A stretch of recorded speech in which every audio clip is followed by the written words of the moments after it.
Hey, van life dreamers. It is the first Friday of the month. Time for another Q&A.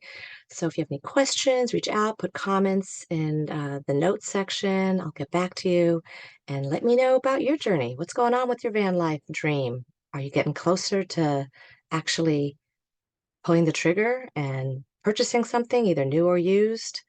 So I'm going over some tips every month. And last month, the first tip was try before you buy. You can try renting a camper van before buying it. So, this month's tip, before I get to the tip, let me just throw in a little joke here. I found this online. So, why did the RV break up with the tent? Why did the RV break up with the tent? Any ideas out there? Drum roll. The answer is because it wanted more space. So some people don't get that. And I guess if you haven't done a lot of van lifing, maybe I'll have to explain it to you in a little more detail. But the RV broke up with the tent. It wanted more space. And really, that's what we want with the van life. We want that freedom of movement and more space. So I'm coming to you from the Florida Keys. We're actually in a little tiny home now, but I came back in the van because the tiny home is so tiny and you can hear everything and there's construction going next door. So that doesn't really give me the space that I'm looking for to do this recording. So, tip number two for van life journey would be to plan a trip far out in advance. If you're really not sure about what you're getting into, whether you're going to be doing the renting or buying something, you'll want to plan in advance, book in advance. There's seasons for van life, and of course, anywhere it's warmer, more people are doing the van life at once. More people want to get out there, it might be harder to book a campground unless if you're doing van life consulting with me, I mean, you can go boondocking. You don't have to go pay for a campground. There's so many places you can get off grid in nature and not pay anything or pay a very minimal fee. But this also has to do with your size of a container that you're moving in. If you're like in a huge class A, 45 foot or so, or and towing maybe something else, you will probably need to book a campground unless you're boondocking because that is a huge piece of equipment to just be pulling up, and parallel parking at the side of the road. Not so easy.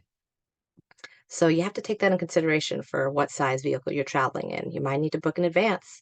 So you've got to read those terms and conditions that they put out there. There's paperwork, there's insurance coverage to consider, and what else? Yeah, there's always some kind of unexpected cost. So keep a little money in the savings account because just like happened with us driving around the Keys, our trailer got a flat tire. So that was unexpected. Luckily, it was just as we were pulling in to have lunch at, I think it's called Lazy Days around Isla Morada. Beautiful spot. So it didn't even seem like a problem. Didn't feel like a problem. Well, plus mindset coaching, everything's a gift and an opportunity. So it just things happen, we have to embrace change. And with the van life, you're going to be doing a lot of embracing change. There's a lot of movement, there's a lot of unknown, and you're living in the now. So that's all part of it. So, and I'll just the story now going into the trailer breakdown. So, yeah, we got out, we parked our car. We had no idea. And we were on that 7 mile bridge for like an hour. That was another setback. They were doing road construction. And there were these two guys with cones and a truck pulling them. And they were literally picking up one cone after another. And we're just all piled up on this bridge. There's no place to go. Can't turn around. It's just one lane each way, 7 mile bridge between the upper and lower keys.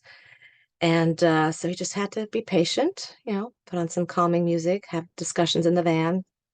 Our son is visiting, but he wasn't with us in the van. So it was just my husband and me and the two old pups as usual. So we're on this bridge, we're waiting to get off the bridge, and we finally went to our destination, the Lazy Days restaurant, which we don't dine out much because we're pretty frugal and always trying to save money. But we decided to splurge a little and dine out. We'd heard good things about this restaurant, so we went.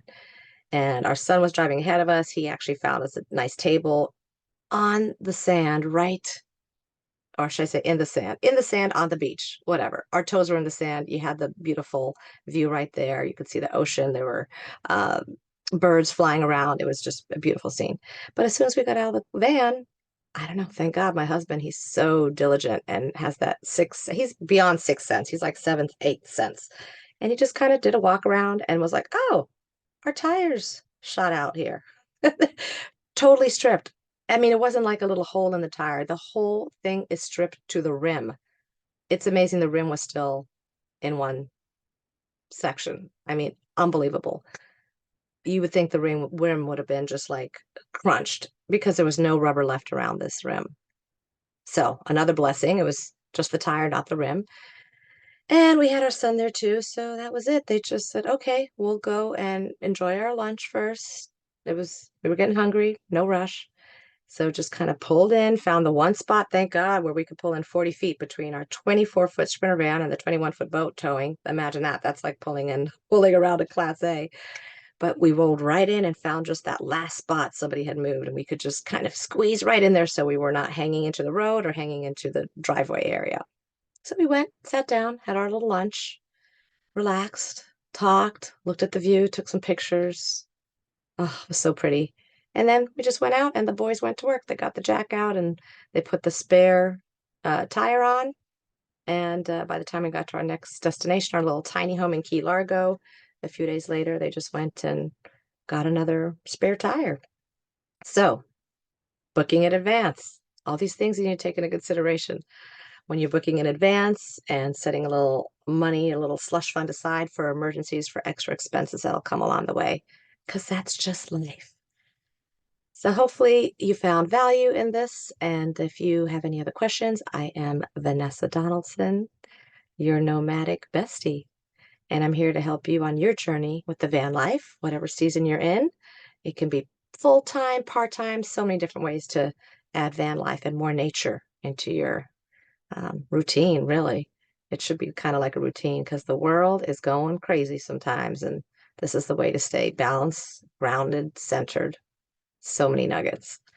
So I will see you another time and just look in the show notes for how to reach me. I am at resetwithvanessa.com. My YouTube link will be in there and Instagram link, a few other links. So take care and have a great rest of your day, week, month. Coming to you from the Florida Keys. Bye.